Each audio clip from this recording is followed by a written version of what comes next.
Баршаңызға сәлем, каналыма қош келдіңіз. Бүгін сіздермен салқын шоколадный коктейльдің рецептімен бөлісетін боламын.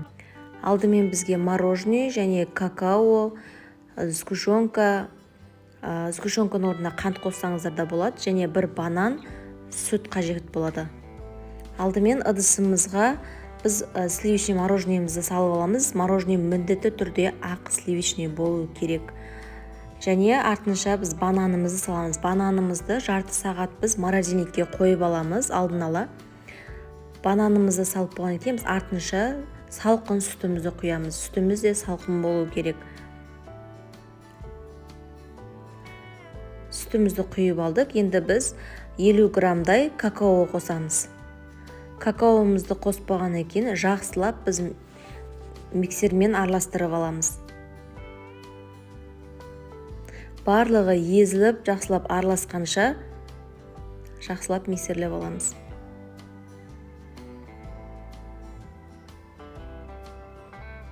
Жасалу өте оңай коктейль, өте дәмді болып шығады. Балаларыңызға жасап берсеңіздер, жаздың күні как раз өте дәмді.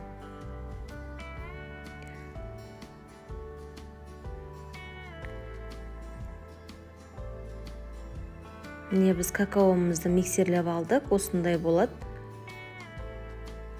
Артынша сгущенкамызды қосамыз. Сгущенканың орнына қант қоссаңыздар да болады. Тағы да жақсылап араластырып аламыз.